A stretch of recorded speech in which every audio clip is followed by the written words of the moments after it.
Okay, everybody. Hi. My name is Justin, and I'm going to be hosting this amazing panel today. And my pronouns are she, her, hers. And I'm going to introduce you to all of the panelists that we have today, starting with Miguel. Miguel, I'm going to have you to introduce yourself with your name and pronouns, why wine, and in what ways are you a storyteller? Sure. So my name is Miguel de Leon, he, him. Why wine? Wine was an accident. I think it was a lot for a lot of people. I got into restaurants when I was about 16. And then the wine bug really bit after moving to New York. Um, Decided that this was a really interesting educational career, where I have really interesting, long-lasting friendships. But also it still feels like I'm learning something new every time. And then the last bit, which is the crunchiest bit, I think, of the question. Um, hmm. Give me a second. You might have to come back to me for this one. I can Um, absolutely come back to you if you need. yeah, I mean, the shortest answer that I can think of is that um, as a sommelier, as someone who doesn't really make wine, um, I am in charge of someone else's storytelling, right? I have to make sure that I'm translating correctly, that I'm keeping the integrity of what your intent, your energy, and what your output is for that product. And ultimately, I'm there to answer as like the intermediary between the person who wants to drink it, the person who I think wants to drink it, and me. Um, all conversing against, whatever's in your bottle as a winemaker, as a person who has something to say about a place, a time, about yourself. So that's how I would consider myself a storyteller. I love that, Miguel. Oh, And then how do wine descriptions ground you? A wonderful question. Wine descriptors in the most academic sense make me feel like I'm not myself. And wine descriptors in the way that I've come to understand them with the community that I've surrounded myself with, I mean, clearly the people on this panel, make me feel like they bring humanity back into wine for me. And I think that that's the most powerful thing. Thank you. Dinkinish. What are your pronouns? Why wine? And in what ways are you a storyteller? oh. Hi everybody. My pronouns are she and hers. What was the next question? What ways are you a storyteller? Right. Oh, wow. So I'm a writer and I've been really grounding myself in the works of Toni Morrison and Edwidge Danticat, and James Baldwin recently. And the reason why I'm bringing that up is I really believe that the story is the most critical way that we communicate, right? And so when I think about just my own heritage, I was born in Miami, Florida. My family's Jamaican, but my environment really plays an instrumental role in how I tell stories. So there's like a lot of sound and it's very tactile and rhythm and drumming. So like there's a Brazilian restaurant down the block, friends from Puerto Rico, Colombia, my students from Haiti, you know what I mean? And Yes. so, am I answering that question? Yes, you are. Yes, you definitely are. Okay, so I just, yeah, I'm in a very interesting place as a writer in that I think for the last few years, I've been really exploring this word freedom and, freedom in storytelling. What does that really mean? And so, yeah. So, in your freedom of storytelling, how do you lead your audience to find their sense of place and like sense of space within wine? Yeah, so in my experience, I have found that there is still a lot of insecurity when people approach wine, right?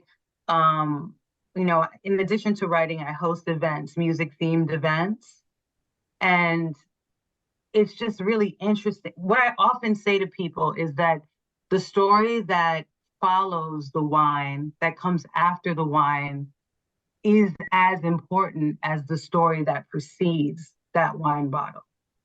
That bottle cannot exist without you. Yes. It's just a bottle without you. And so I find that I have to spend a lot of time, getting people to feel comfortable in the skin of their own palates, almost reassure them of their value and worthiness.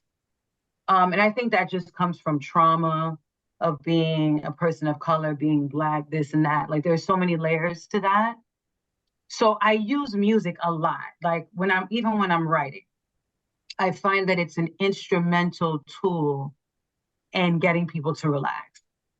I always say that there's a connection between a music note and a wine note. And I think if you can get people to relax, amazing things happen. Absolutely. Yeah. Thank you. And then last but not least, Elise, please introduce yourself. Hello, everyone.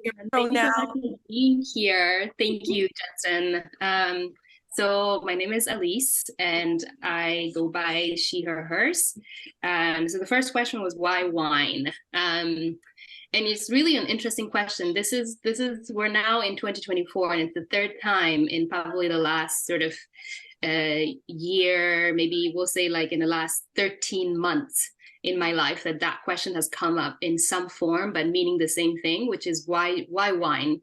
And I feel like I never fully thought about it until it's been asked, in that time frame, which I think is quite often enough, that it took me time to figure out why. And I now have come to realize that wine for me has always been about the agricultural part of it. I come from an agricultural family, country, village, continent.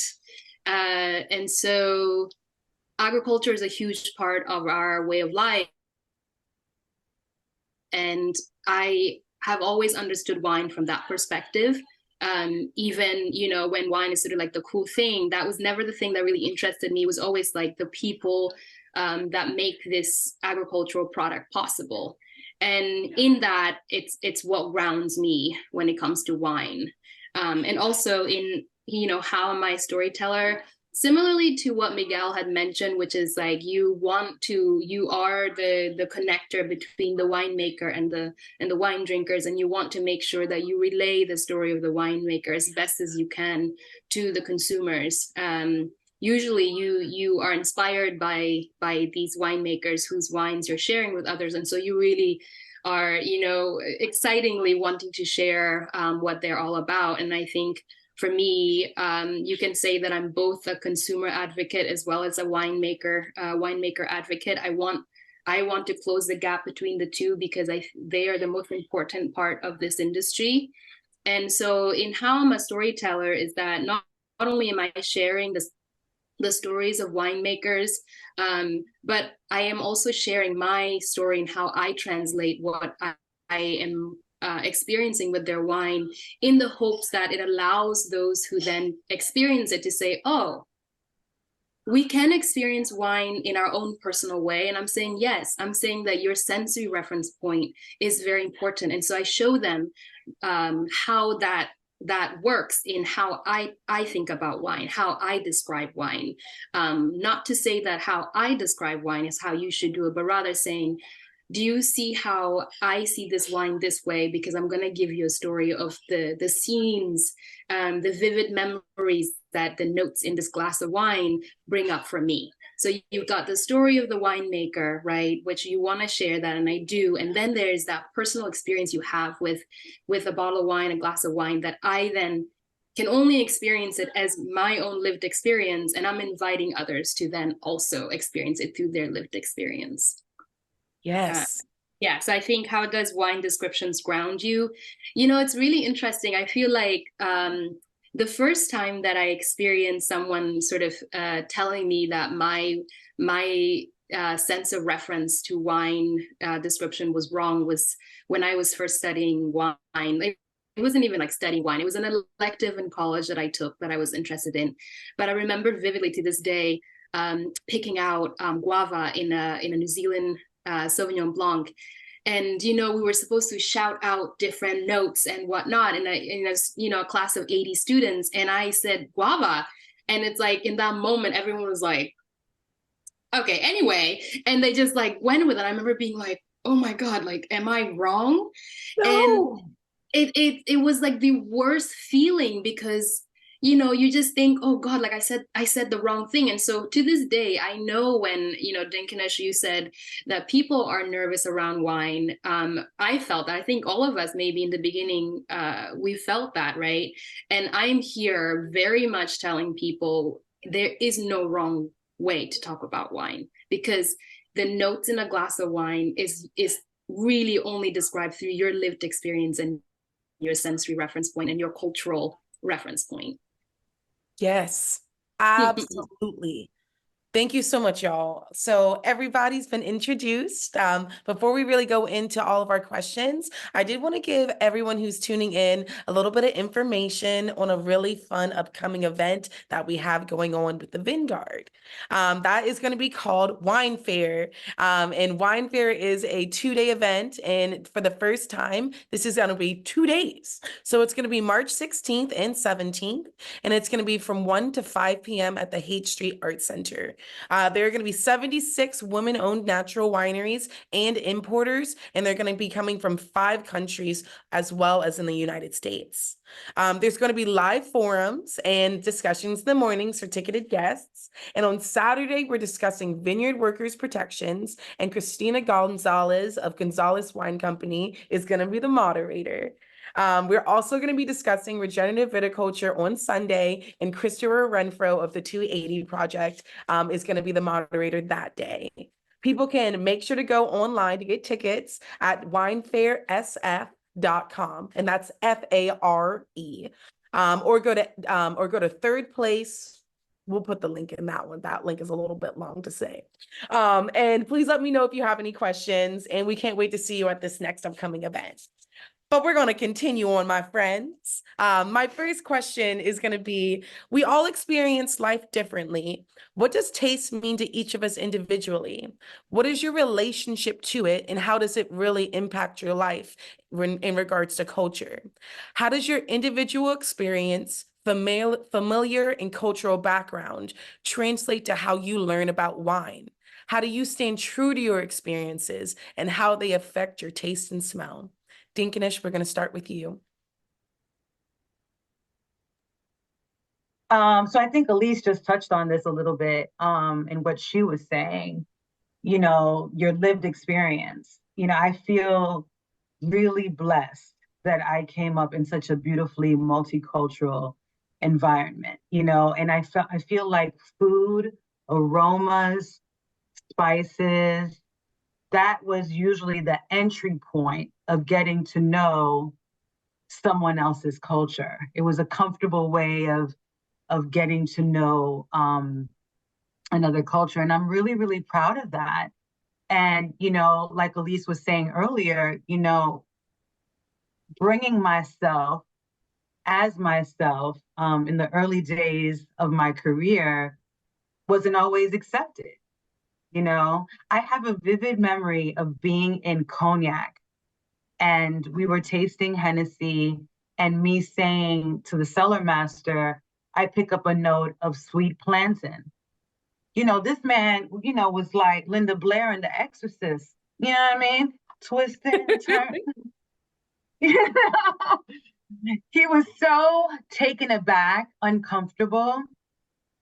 But I realized when I think of my history in writing, when I was a columnist, in my own way, I that was like a protest on my part. I didn't want to regurgitate what everybody else was saying. You know what I mean? I was very deliberate about that. Yes. I know that gooseberry is always under attack.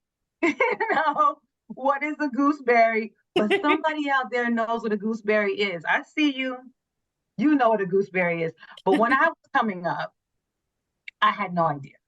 I didn't know what a red currant was. I didn't know what a black currant was.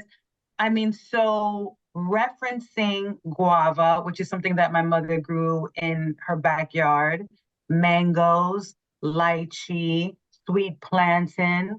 You know, there are a lot of like West Indian markets in Miami, and when you walk in, you smell a lot of those root vegetables, right? You like yams and all that.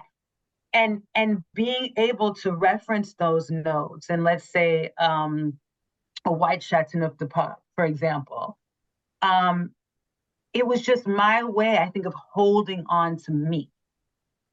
You know, I know that now in hindsight that I spent a lot of time trying to hold on to me in an industry where I don't know if you've ever had this experience when you get invited to a tasting, you know, let's say a winemaker is pouring wine, you walk in there and immediately you can feel the tension. You can feel it's an indescribable energy, but you know that you're not wanted. So my way of holding on to myself was to remember who I was, you know, the daughter of Jamaican immigrants who worked really, really hard to give me access to every opportunity. And also I grew up in a family of cooks. You know, my mother wasn't a very emotional woman. You know, the way she communicated love was through her food. So Yeah. so the study of wine in that way became very organic to me. You know, all of the things that we experience in the kitchen, it you experience that in the bottle, you know, or with the bottle. Did I Uh, answer the question? You absolutely answered the question. Thank you, Dinkinish. Miguel, I'd love to hear from you next. From growing up in Manila to moving out here to the States, from Berkeley to New York, we want it all. I'll tell you like a good kind of like when all those universes collapse story is Yes. that I was studying for my WSET diploma for still wines, and I remember kind of going through the entire kind of like book, right? We're studying for this big test. We're drinking Cab Franc.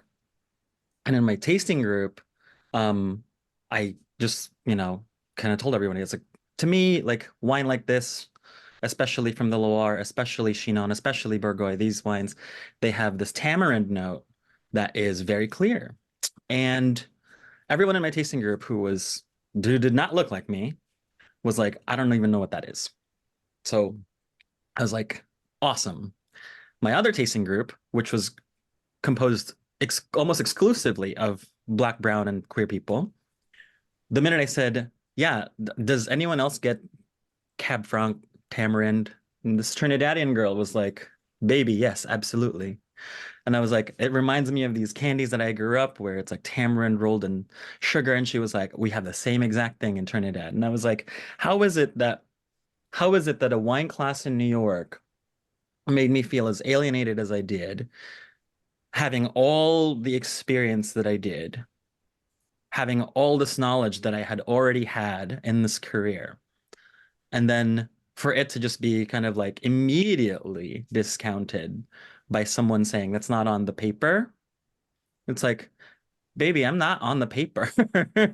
Like a lot of the stuff that I grew up with, a lot of the stuff that I understand, I speak six languages. There's a lot of things that don't translate one to another, and it's hard, but that's my job as a person who's trying to tell you where these things can go, right? Like, well, I love that wine we can use as a historical vehicle, and that's to me that's the most individual thing about this is that growing up growing up in the Philippines, first of all, where you didn't, I mean, there was already colorism and you know, the way that like if I were tan, probably people wouldn't talk to me, or if I had curlier hair, it'd be a different kind of situation. So I was already kind of aware of like what social caste looked like by the color of your skin, by how chinky your eyes were, by how kinky your hair was.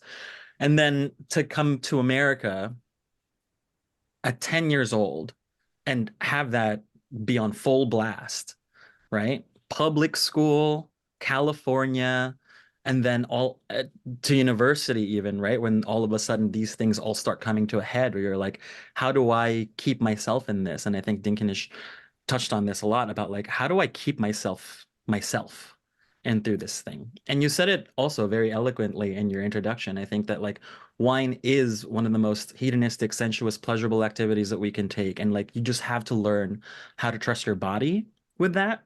And what I learned from this entire thing, and especially through wine classes and tasting classes and groups like this, is that, you know, and Elise touched on this too, is that your expertise, your experience is your expertise.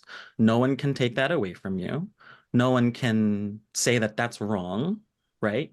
And then to the point where I can also confidently say, within the context of standards or this idea that we need to have a common language, which we are trying to develop here, is that the scope and the spectrum of this language has to be inherently broad, right? It has to be. There's multiple ways that we can paint a painting. But at the end of the day, we have to agree that when something is red, it's red. When something is pink, it's pink. When something is white, it's white. But we have to define that for ourselves, right? Like, and so as a group, for example, we've all said, all right, cool. Strawberry is a note you will find in almost every red wine. And so we have to start applying this rubric of like utility without losing this notion of like, how can I keep this so that it still reads true to what I've experienced with this wine, right? I can't say for all the Pinot Noir that I've drank that strawberries in there. I can't say for all the Grenache or the Sangiovese or whatever else, but I can say that there's for a lot of them that note, that like that little flavor is here, and then maybe I can reach out to it and see what it looks like, because in my memory box it's still there, it still reads like a strawberry, but now it's my job to kind of find the thinness of the narrowness of that spectrum, right? So it's like, okay, well, here's strawberries, and say, let's say the grid is like, okay, well, let's whittle it down to what's the quality of the strawberry? Is it cooked? Is it fresh? Is it dried? And we can all agree that those are useful things for us. But when it gets unuseful is when people start denying those things, right? There is a usefulness to specificity until it's not useful at all, right? I always say this, like, we all love our grandmothers, but no one knows what each other's grandmother's spice cabinet smells like, because we all come from different places, I promise you. And when I open my grandmother's spice cabinet, the first thing I smell is bay leaf and black pepper, and it's probably not going to be what yours smell like, but that's such a distinct place memory for me that if someone said grandmother's spice cabinet, I'm like, okay, well, they're talking about bay leaf and black pepper, but is that wrong for that context? Absolutely. But I'm not saying that like you can't deny the fact that like whenever you say grandma's spice cabinet, that's the only thing that I'm gonna remember, right? We have to consider every grandmother. We have to consider people who maybe didn't even have that relationship and see what that looks like for them. So this, like these kinds of things, they might have been rooted in, you know, what we say colonialism, Eurocentrism, all the trappings of like what legitimacy and certifications look like. But at the end of the day, the only thing that we're really asking for is that you're listening to the person that's telling you the story, because that's so much more important than strawberry. Yes. You have to be receptive to everyone. Thank you, Miguel. Elise, I know you already touched a little bit on it, but is there anything else that you wanted to add? Oh man, you both, Dinkinish and Miguel, and this is what I think is so important, is just what you both said I can very much relate to. And the last thing I want to add to this is that for me, the way that I've sort of approach wine, especially earlier on, I had to treat it like it was another language. And so much like I learned English when I came to the US, I treated the language of wine as another language I had to learn. And so I didn't think too much about like, where am I represented and where am I not? I was just like, it's like I viewed it as like, okay, you came to a new country, understand their language and understand their culture and figure out how you can then move within it. And so that's how I understood wine first. It was like, okay, it's another language, another culture. Learn the language, learn the culture before you know how to move within it. And so once I did that, that's when I then started to say, okay, got it. This is agriculture. First and foremost, it's like where I centered myself. I learned the language and then I was like, really at the end of the day though, it's agriculture, which means land, people, history, and culture. How do I then start to take this and make it something that makes sense to me based on my cultural and sensory reference place, right? And that's where I really started to feel in the last, I've been in this industry a little less than a decade, nearing into a decade. And so I would say like, in the last 4 or 5 years is where I've really just been like, okay, got the language. I understand the culture. I see where the challenges are. And I also see where it's a language that's meant to be for everybody. This isn't, you come and you learn German and you cannot change German. This is right. But wine, because it's a language that's based on individual sensory reference point, it is a language for everyone. And so I think that that's really been something that I'm very much a stickler about.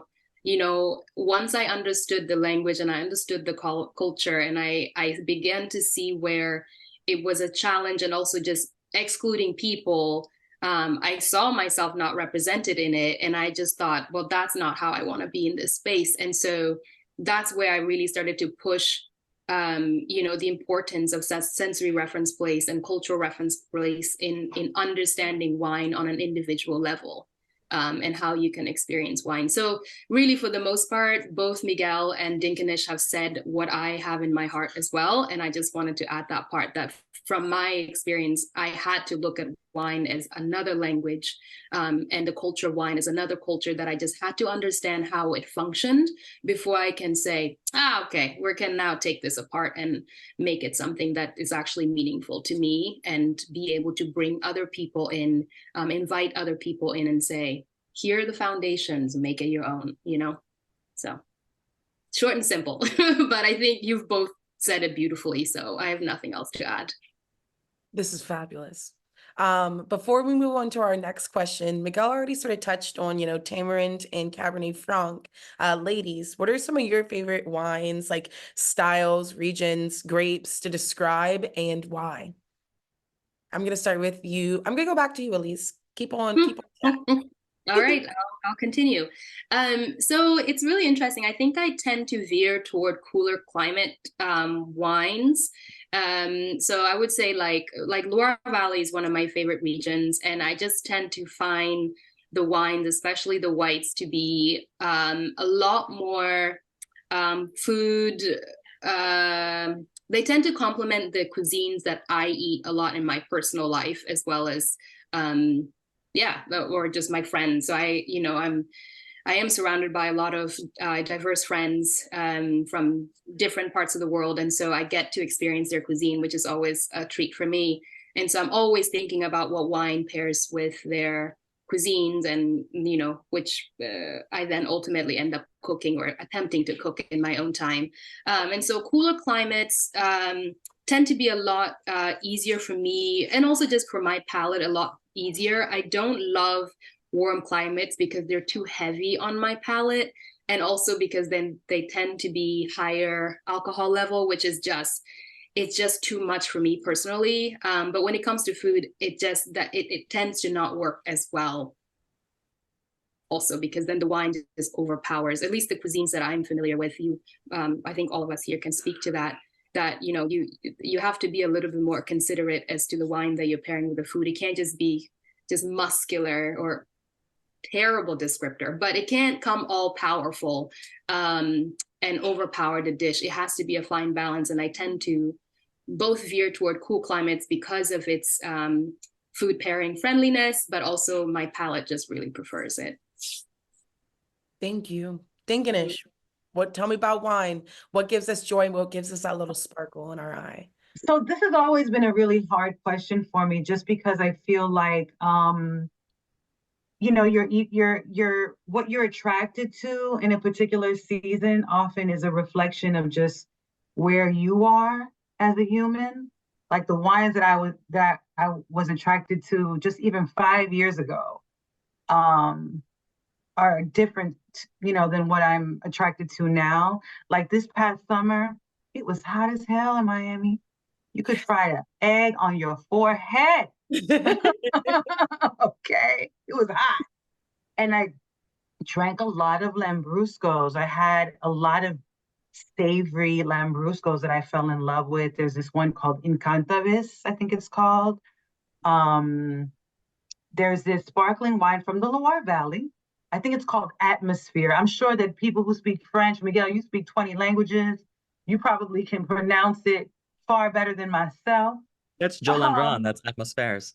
Yes, like, and it was $20, you know, and it was one of the most, I think it's a blend of Folle Blanche. Am I saying that right? And Chardonnay. Whole. So I said it wrong. Folle. Folle Blanche. Folle Blanche. Folle Blanche. Yes. So I just over the years I've allowed myself to just relax in terms of that, you know, and just go with whatever my hormones are on in the moment. That being said, I want to answer the question. So I really am attracted to Italian wines. Lately, I really been drinking wines from the Abruzzo region, Emilia-Romagna, Verona.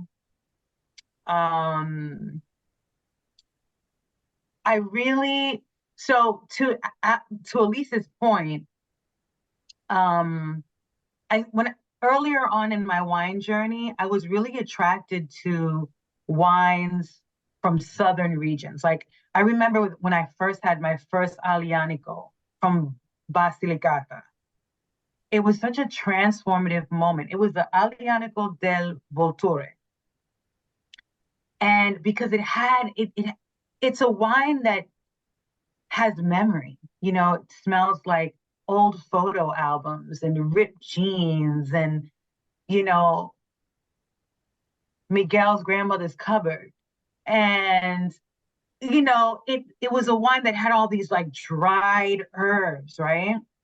Dried lavender, all these notes. And it really, there was just something about the way that it communicated antiquity, but yet a freshness that resonated with me. So yeah, I think I'm going to comfortably say Italy, though I have been drinking wines also from Slovenia and Croatia that I have also found, you know, quite interesting. Thank you, Dinkinish. Miguel, is there anything other than Cab Franc that we're like, yum, yum, yum, yum? I need this all the time. So this is gonna come across as like a big like red flag for a lot of folks, but I am a terroir skeptic, and I also think that plants can't care about borders. So geography aside, I don't really care about where something comes from. I'm more invested in the human scale of things. So if you're a person making wine in a place that is difficult, I want to tell your story. I want to talk about your wine. I want to talk about why you're making your wine. And I think that that's way more important than a tasting note, because we're preserving culture, right? And I think that that's to me is most transcendent. Dottie Gaither had this really beautiful quote that wine is like one of the most convenient ways to empathize with other human beings. And it's a wonderful conduit for empathy. And when we think about wine, like Elise was saying, as an agricultural product, right? There are thousands and millions of other decisions that go along to where, not just where, but the laws around that place, why Bordeaux can't do this or why Australia can't do that. But to me, the most compelling wines are the ones that have the story that stick, right? And maybe we don't really even have to taste all that. And I think that that's a salesmanship thing too, because I do work a service floor, that I know that I can sell a bottle without having to tell you a tasting note because I can tell you a story. And I think that those are the wines that really excite me. Those are the ones that really get me, right? It's like, why are all these young German people making wine in the Mosel again? It's like, well, let's talk about it. Why are all these people all around Central Austria making wine again? Let's talk about it. Why are all these people disappearing in France? It's like, let's talk about it. Let's talk about it. Let's talk about it. Let's talk about it. The more we talk about it, the more we get to understand that wine occupies so many intersections of how we think about this thing. And not just that, but through the lens of wine, like we can really consider, culturally, individually, and even on this really interesting social fabric wise, that wine makes things a little bit easier, and in some ways it makes things so difficult, and that's because of all these kind of other historical antique structures that keep it up. But in the same exciting way, those things that are keeping it up, the fact that we're here to kind of burn some of those down is really exciting. And to me, that's a more compelling story because we're talking about the future of it, not the past of it. Yes. And also, Dorothy Gators, Dottie's Open That Bottle Night is coming up. I think it's on like the 23rd or the 24th. So anybody who's tuning in, make sure to open up that bottle of wine that you've been thinking about because you got to make the special moments every day.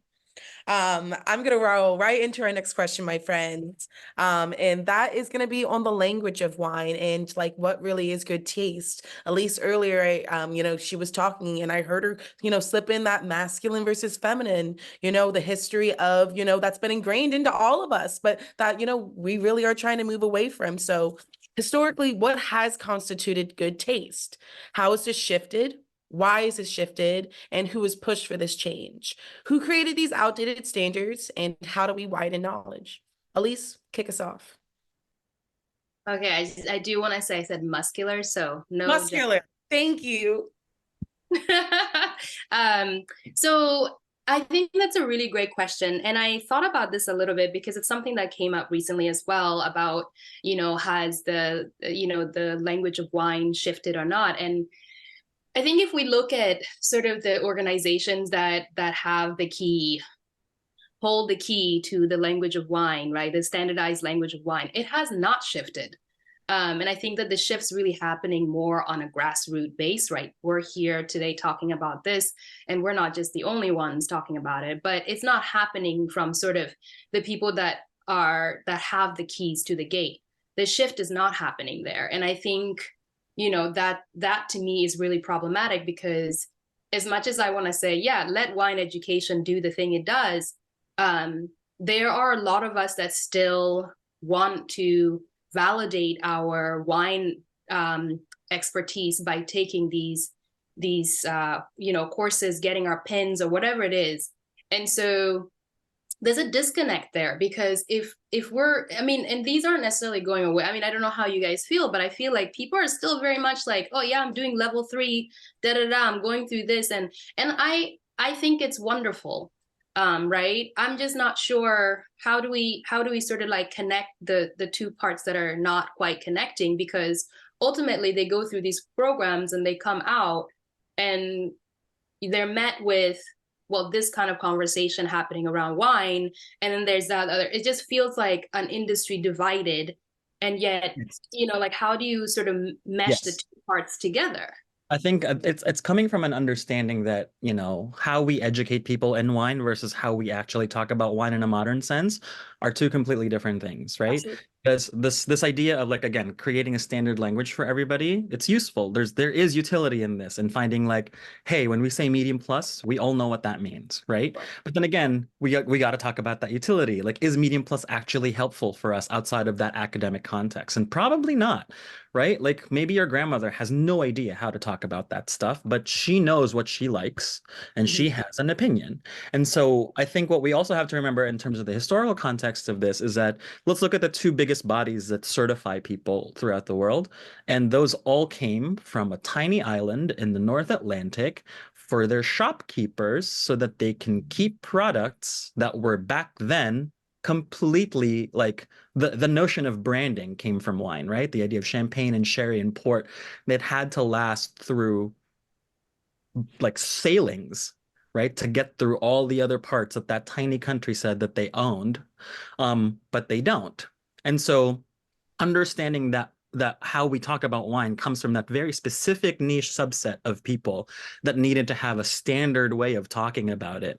And now how that gets legitimized and where it becomes problematic is that now we use that set of standards to legitimize and certify people in this notion that we say, well, now you're an expert in wine because now you know how to talk like that kind of person. And that's not what we're saying here, not at all, right? There is something to be said about like learning the academic foundation of what this is, right? That's viticulture and that's enology. But you can't learn this stuff out of a book half the time. You need to taste it. You need to get in it. You need to get dirty. It needs to be part of your body. And that's the part that's the biggest disconnect that this thing says, is that when we have all of these correct tasting notes, right? Correctivism is also another thing that I want to really bring up here, is that correct for who needs to be part of your framework when you're talking about this, right? Like wine, there's no such thing as a wrong wine. There really isn't. Let's think about that too, right? Like there's a reason why Yellowtail gets made. There's a reason why bag and box, like slap the bag kind of wines get made. There's a reason why Carlo Rossi still makes like money out of those big jugs. But what we have to remember is that the spheres that we're in, also collude those two things together, that your financial independence and mobility are tied with your facility with how you talk about this stuff, right? Your movement through socialism, through society rather, is part and parcel like what you know and what you don't know. And there's a reason why it seems like a point of pride when someone gets handed the wine list when you're out to dinner, is that, oh, you know, you look like you know the most. And it's like, okay, well, how do we use that as currency now? And so, you know, in an age where everyone can be an expert or everyone can be a som or everyone can be something, you have this on your body. And it's like, well, if everyone's an expert, we just need to find a way to find the most common language that we can all find through this. And it might not look like the thing that we studied in class, and it doesn't really have to, because sometimes that's better. You know what I mean? I don't listen to like music that doesn't make me feel happy. I don't drink wine that doesn't make me feel good either. So why would I bother kind of learning about that stuff when I like the specialty of this other thing? So to me, those two things have to speak to one another, is that the historical context sure is crucial, but we can't live in that. We can't just glorify that just to say, you know, education must be, and I think education must be the slowest sector in wine to modernize or move, because books are expensive to change and it's hard to edit things, and there's got to be 7 sets of eyes when the world is so big, you know. Greece barely had a page in the wine atlas, like in the first edition, and now we have to consider how many more pages there are. And so the world is only getting bigger, and it's unfortunately leaving behind a generation that still wants to think this way. And so that's where we're at, I think, in terms of that context. Yeah, I mean, you took it right out of my mouth. I mean, I do want to add to that I'm not saying that wine education is irrelevant. I'm just saying that there is a point at which we have to figure out, what are the foundations that is crucial that needs to be standardized, right? If we're talking about enology, viticulture, we're talking about the structure of a wine, right? What are those, right? But some of these really do focus on, again, the sort of descriptors. For example, we don't need to name names of organizations where that's really important, but I do think that I believe that needs to change, because ultimately, if their sole role is to give us the certification that then says to employers and the world that we are qualified to do this, then they're essentially failing us if they're not actually preparing us for when we go out. And our livelihood relies that we connect with consumers on an intentional, meaningful way. So I understand having foundation. It makes it unnecessarily intimidating. May I say one little thing? Dinkinish, get up in there. Come on now. So But does it, Elise? Like, I think it's just like other degrees.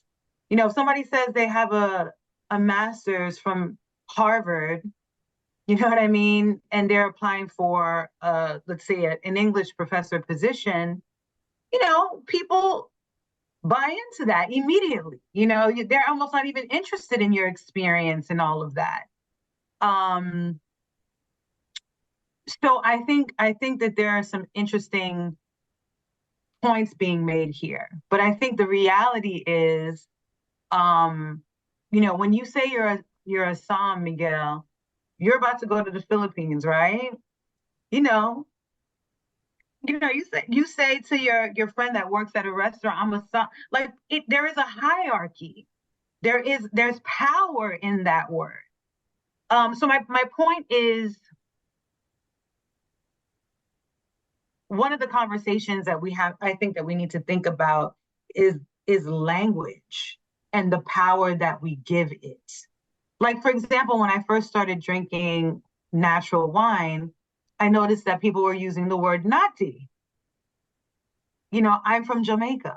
You know, nati is a very sacred word that's connected to Rastafarian culture. And it was challenging for me to hear it sometimes. I was just like, where's this word coming from? You know, and that might be my own stuff, you know, my own trauma or not, you know. Yeah, I feel like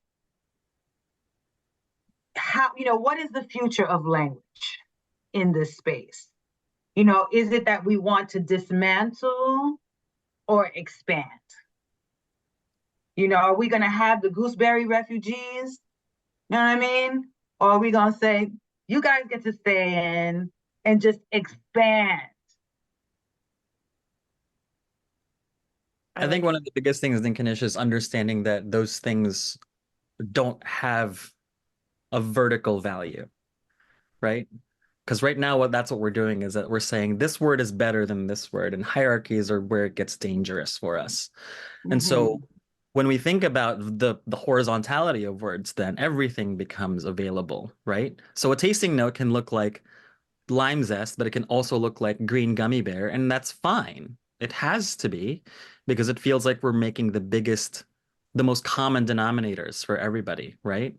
And so I think that that's why it's so compelling for folks when we talk about like these bodega tasting notes or whatever you want to call them, that, you know, when someone tastes things like, you know, oh, here's a Cadbury fruit and nut bar in this wine, then great. We've just made it easier for that person to understand where we're coming from, right? And, and to me, that's the most powerful thing. And this is one of those things that we can talk about shift or good taste, right? Good taste used to connote what? White tablecloths and how many servers at your table and how big the bill was and all of that stuff. Yeah. And those bastions of fine dining, I mean, clearly, when was the last time you ate at a tasting menu place? Let's be real, right? None of us can probably afford it on a daily basis.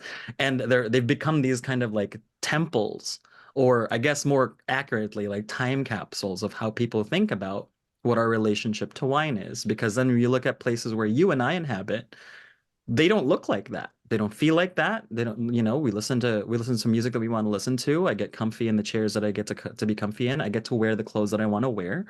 And that's part and parcel of what this change is looking like, right? And maybe that's because we're such advocates of access here when we talk about wine is for everybody, or that wine must be, because it is a cultural treasure, or we would think of it as such. And to me, one of the biggest shifts socially is that, you know, there's a hand-in-hand consideration of how wine gets made, well, and the kind of wines that we are looking at as a group of tastemakers and as a group of people who are like excited about where agriculture and sustainability and the future can go. And so those things seem to converge, but then also because of that, who we've decided to invite in, which is as many people as possible, like really necessitates this layer of like the language really breaking down into more everyday reference.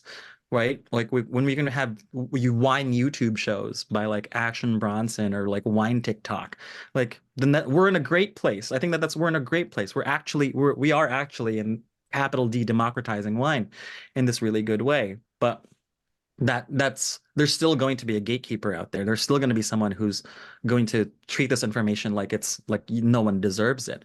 But that's up to us then as a group of people to also make that shift where you say, okay, well, we've now considered the standard of language to be like on this horizontal level. Like, why are you trying to gatekeep when everyone can just kind of hop the fence, you know? Yes. And you know what it is? I think this is where, like, me speaking for my generation, comes in. And the the the season in which I was coming up in the wine industry, there was just a lot of fear, right? Because you wanted to thrive. You wanted to make a living. So I think what I'm trying to say is, like, we were just talking about Paradis.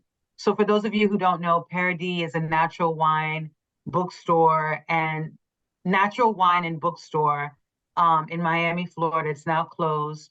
They used to have their books were small production books about black studies, indigenous rights, LGBTQIA plus, so on and so forth. They were getting a lot of threats. There was a lot going on. Like, people, they were very, very loved, and on the other hand, they were very much hated.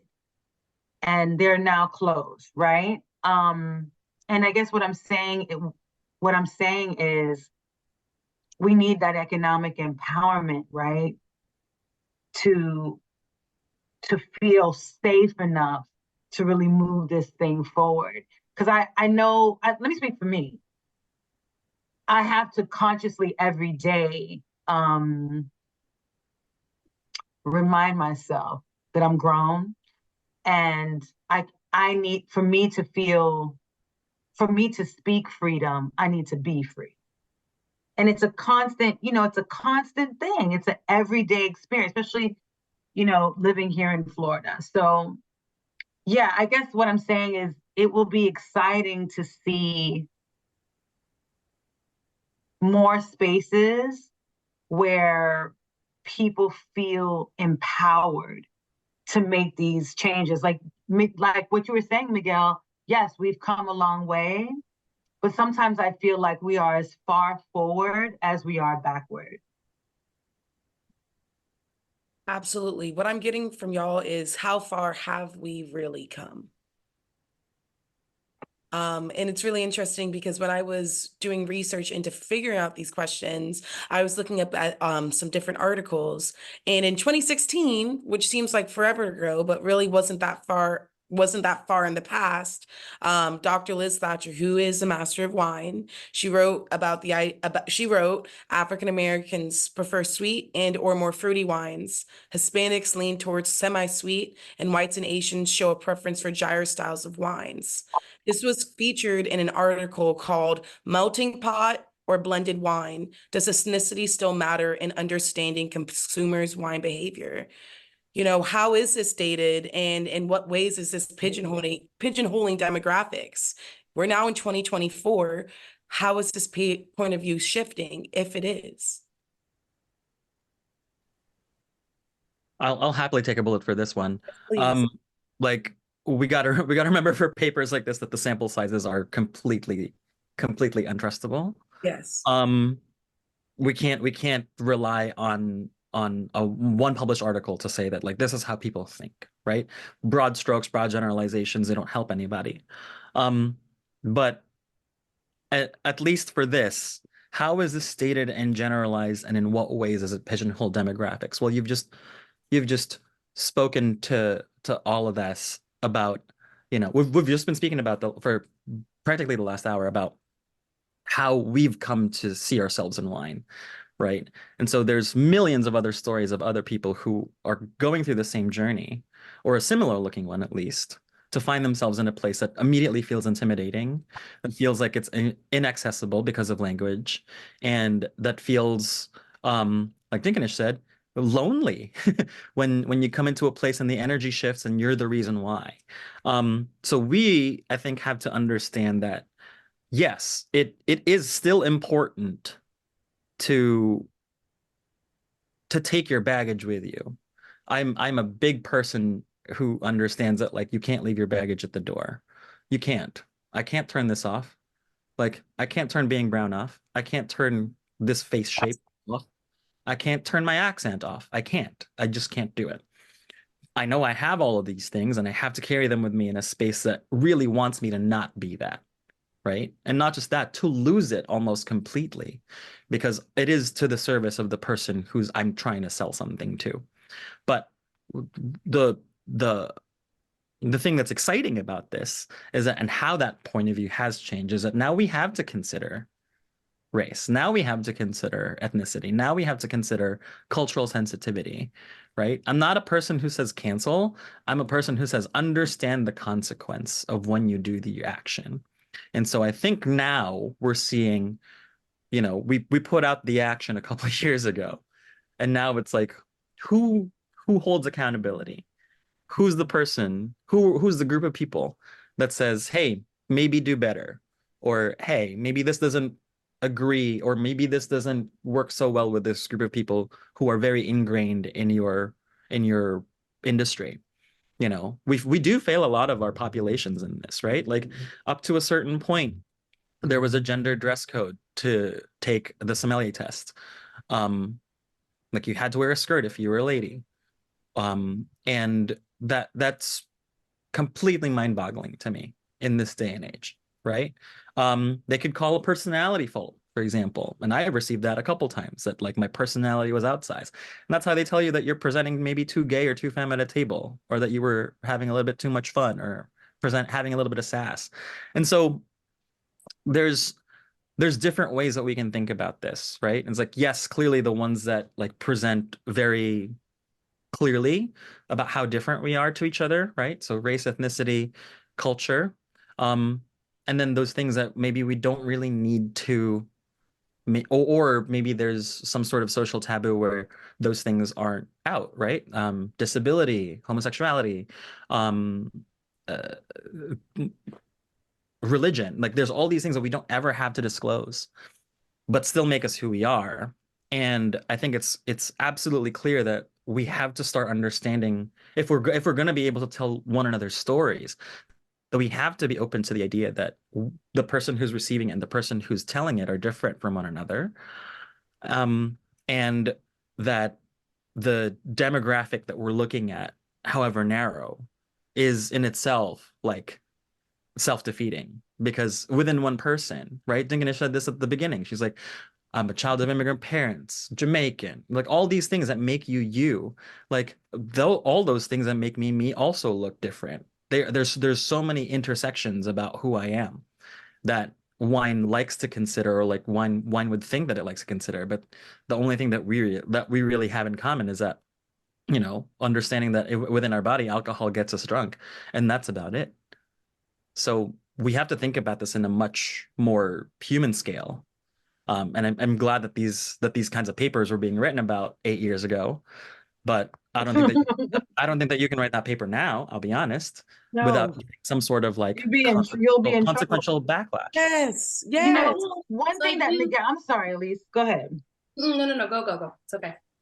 As Miguel was talking, I was thinking about how, and I don't know if this is still going on. So one of the things that I have been doing for the past couple of decades is exploring wine in the context of foods of the African diaspora. And one of the things that I notice is that there's always this presumption of, let's say pairing a Jamaican oxtail, something spicy, right? Jerk chicken, right? This presumption, okay, let's, Gewürztraminer, an off-dry Riesling. There's never a consideration of a dry red. And I remember just feeling like that's so dismissive. There are so many different beautiful dry reds that go with these foods that are deep and rich and have story and history. And so I'm not somebody who's obsessed with pairings. I want to put that out there. No, But but for again, me, Dinkinish, correct for who, right? Correct for who? correct Yes. for who? And it gets you realize that it's almost like, if it's not an Italian charcuterie board, if it's not foie gras, if it's, it's almost like, we're good. Where's the tacos from Michelle? And it's like, listen. So when you were talking about, I think what we're talking about all in this moment is dignity. Yes. Yes. Dignity. Absolutely.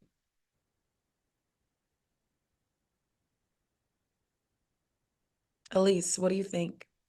Well, I was just gonna ask add a little while ago that, the article coming out 8 years ago isn't long enough, right? Miguel, you mentioned earlier about how much it costs to update books and rewrite things, right? 8 years ago is a blip. And I wonder, having,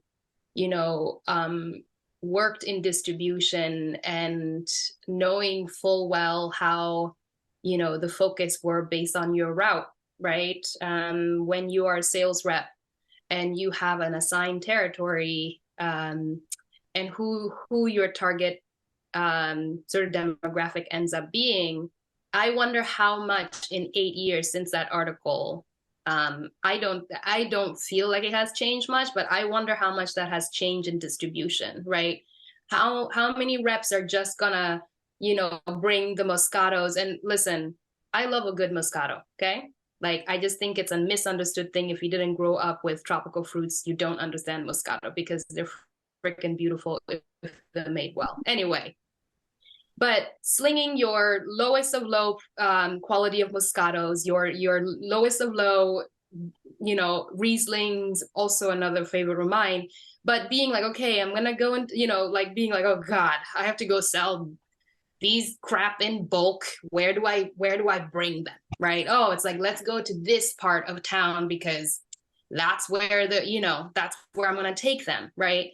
And then you're like, oh, but I'm going to this area, this affluent area, so I'm going to bring the best of the best. And so to me, we do fail, we are failed. And then I also know that I failed us at times, although whatever, let's just say that you kind of get pigeonholed into, yeah, this will go in that territory on your route. This is where you're going to present these, and I don't know that maybe they're not right. An article like that coming out today would get the most massive backlash. But just like we said earlier, that getting a pin gives you power. An MW writing that article, as much as it's just one article, an MW writing that article has so much more power than we realize, because who's reading that article, right?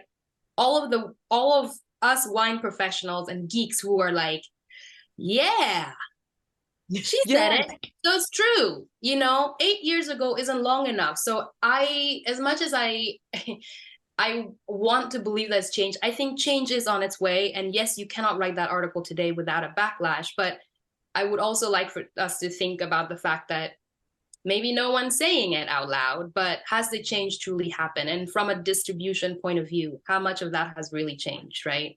Those are the things that I would like to think about. But obviously I spend my time trying to get as many people, just like all of us here, into wine, disregarding of what has been set in place for us as a these demographic of people drink this. I don't care about that, right? I want to bring you the spiciest dish, a Thai curry dish, and say, make it even spicier. The spicier the better. Thai chili is my favorite, okay? And guess what? We're not freaking doing Riesling or Gewürztraminer or whatever. And so while there's a dignity thing, honestly, for me, what I've always sensed in when people are like, oh, exotic spices go with exotic note wines, that is a lack of an ignorance and You can say lazy. Lazy. It's an ignorance and a laziness. Dismantle laziness. Exotic. That is a word right. that we need to get rid of. Yes. Can I get an amen? So Men. Amen. That word, you know. So that's it. We're not calling people exotic, right? Because we could say apples are exotic. Apples are They are to me. They are to me. Taylor apples. So anyway, that's just what I want to add is like, you know, all of what I just said. I don't know how to summarize it, but different points. Thank you. So I have just a few more questions for us. And then if anybody that's tuning in has any questions, feel free to message Pamela and we'll chat about it if we have a little bit of time. But my next question for y'all is, have you all seen tasting lists in different languages for accessibility? You know, Spanish, Tagalog, Portuguese, Braille, Afrikaans. Miguel, I want to start with you because I know you said you speak 6 languages, but maybe 20, who knows? 6 comfortably, but then we can kind of pick a bunch of them up, right? One of the things that one of my favorite people in the world is this gentleman named Peter Cook. Peter's in Chicago. He's a deaf sommelier.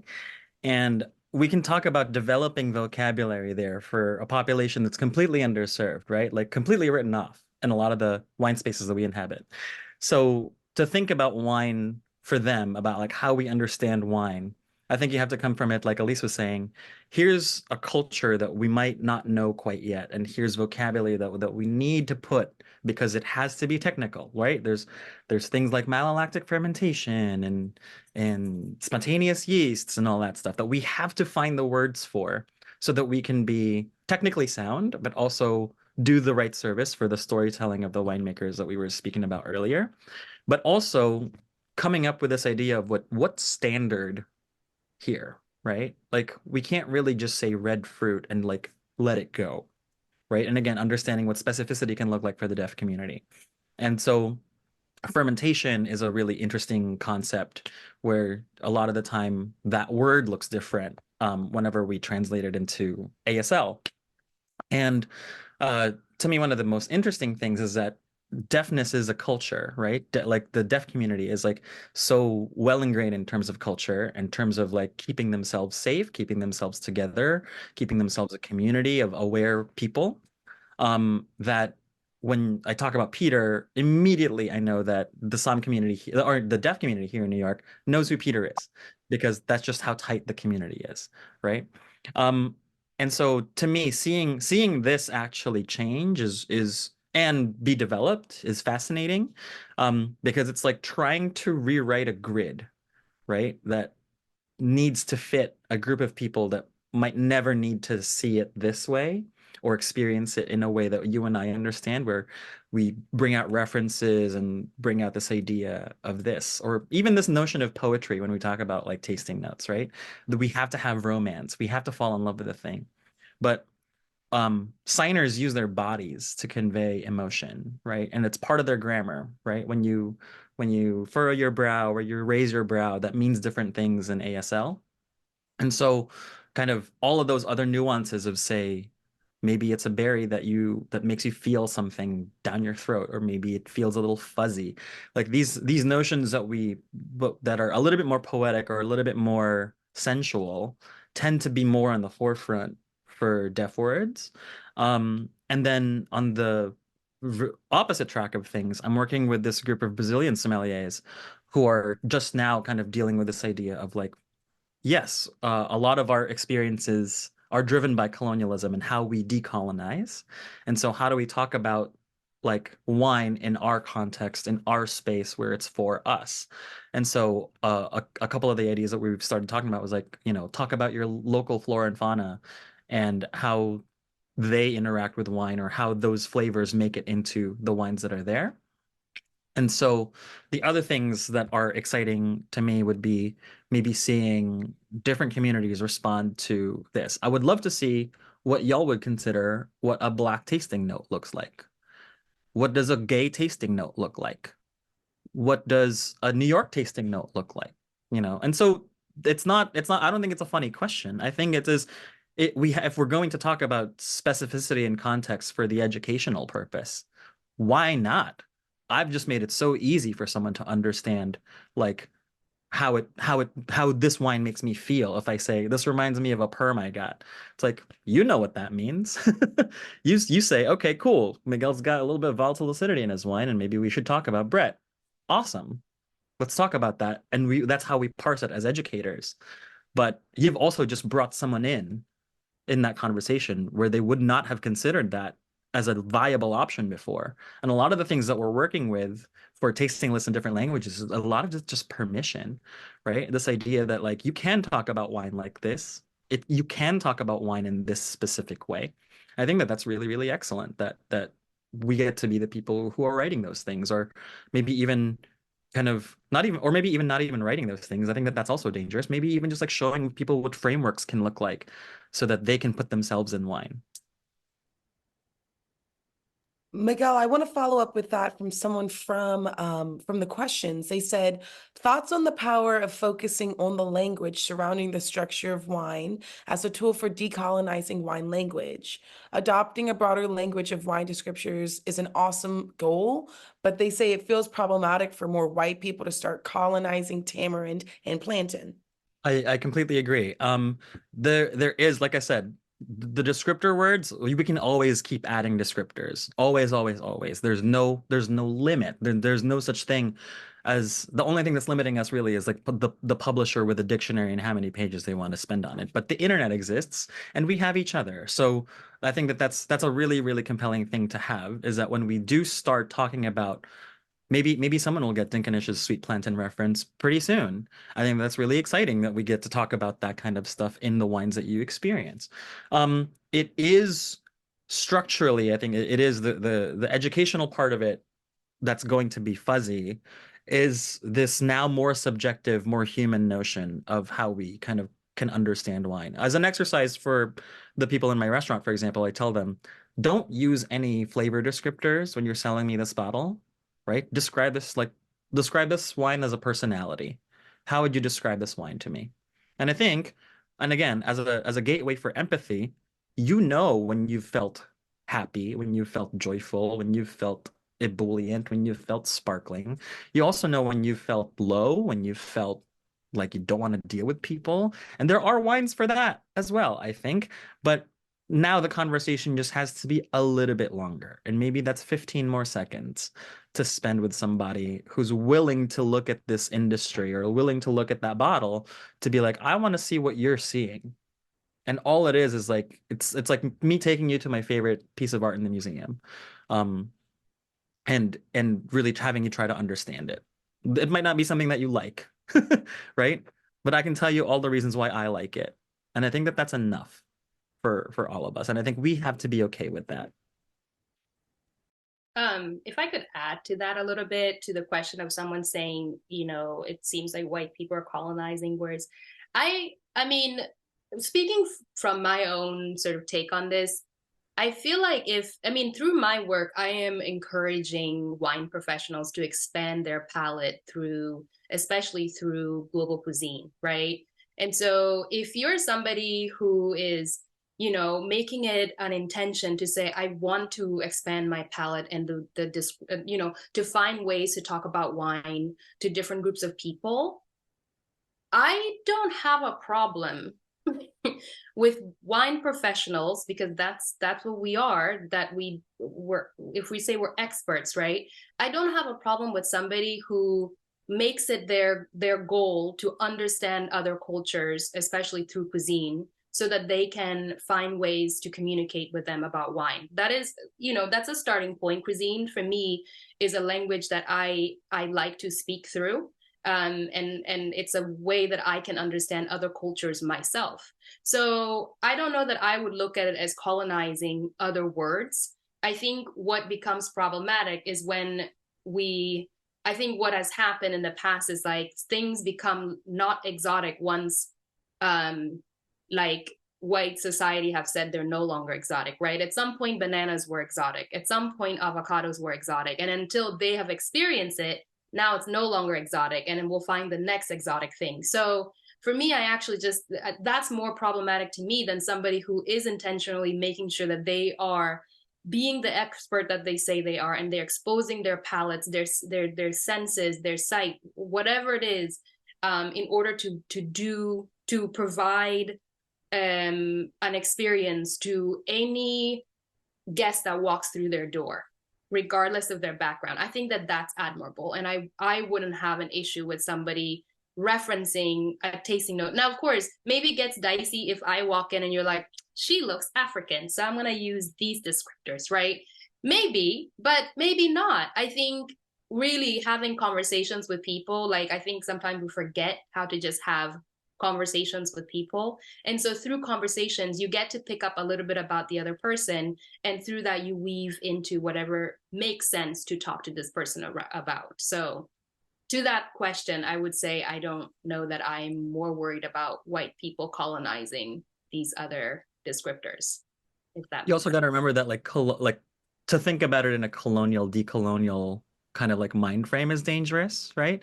Right. Like because at the end of the day, when we're looking at colonialism, it has to be an extractive practice. It is an extractive practice. It's a reductive practice.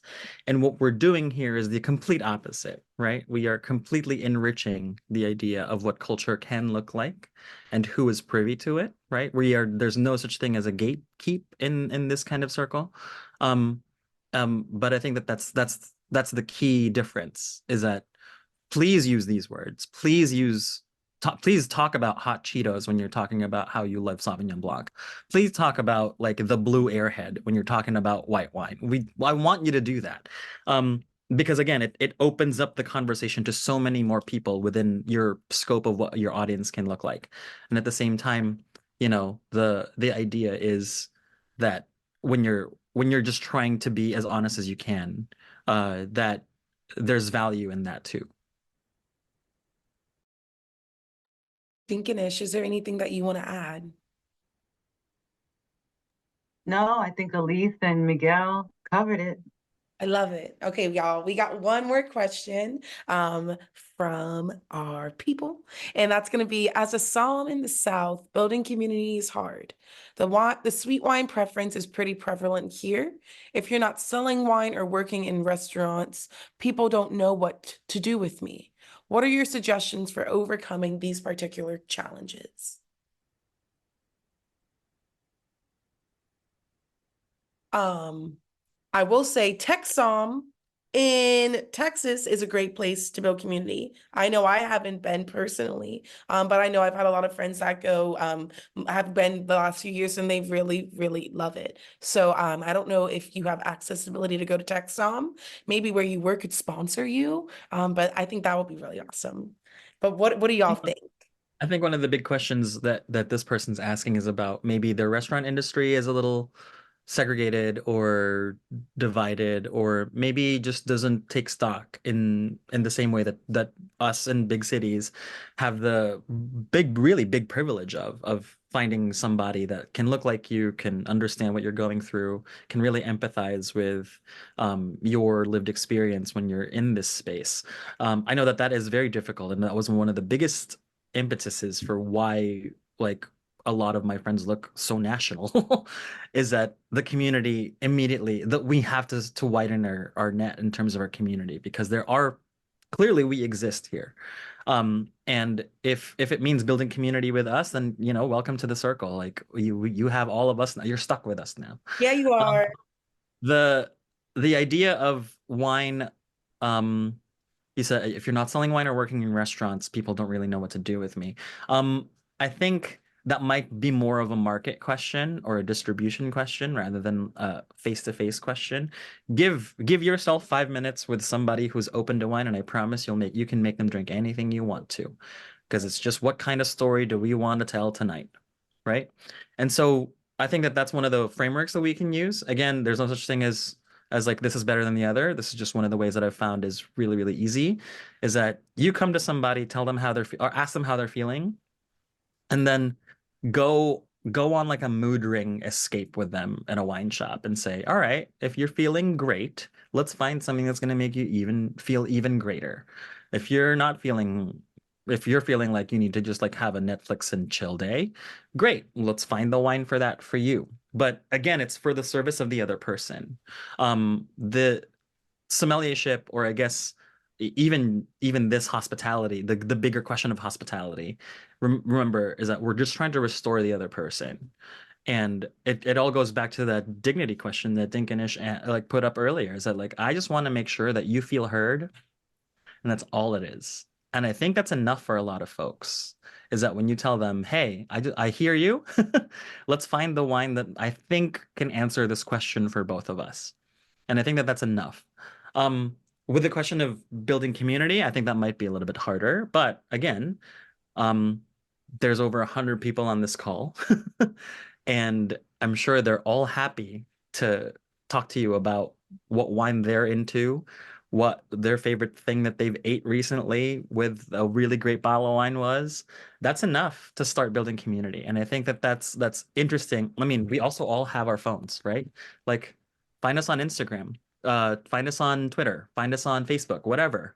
And that's how we start having these like small conversations that mean a lot, because now we get to find what makes us happy in wine, and it's not why we're traumatized by it, right? We don't need to trauma bond in wine at all. And I think one of the best things for us as a group of people and as a community of people to move forward with this is, let's all find the joy with one another. And I think that that's the least that we can do, because that's what bottles do for us. So that's my short answer for that question. It's all about joy. Elise Dinkinish, do you have anything else to say? You know, I guess what I was going to say is maybe a little different than what Miguel is saying. You know, if there's anybody out there who is navigating some, you know, insecurity and just still feeling that thing, just know that there are communities available for you in that way. You know, this isn't an easy space to maneuver. And if your spine ain't straight, you know, it can be a harder space to maneuver. And, you know, it's a journey. So just, and I think what's exciting about this time is that we are having more honest, more authentic conversations about what it means to work in this industry, and a genuine desire to participate in actionable change. Absolutely. And I'll add to both of y'all's. Just in terms of finding community, you know, when I first started in wine, I did not have any of these organizations that exist now. And so I will say there are plenty of organizations that are exactly here to help you grow community, welcome you in, and build a community around you. Happy to send you a list of organizations that I think are doing impeccable work, that are really like, I wish I had even just one of them. Feel free to reach out to any one of us. I think we all know, or at least maybe reach out to all of us. Maybe we all know different ones. So we'll send you what we have. But I would say it's definitely, yes, it has been hard, but I also would like to say that there is much more. You can find community, especially in these organizations. And of course, you now have us, that you can reach out to any of us for, you know, whatever we can provide for you, that we're able to provide for you in support and community. We're here. Home is where the Mac is. Oh my gosh. Wow, that's funny. All right. My last thing that I wanted to mention is not home is where the Mac is. Mine is, I wanted to mention that one of our fantastic panelists, Elise, she's currently crowdfunding for her business, The Wine Linguist, on I Fund Women.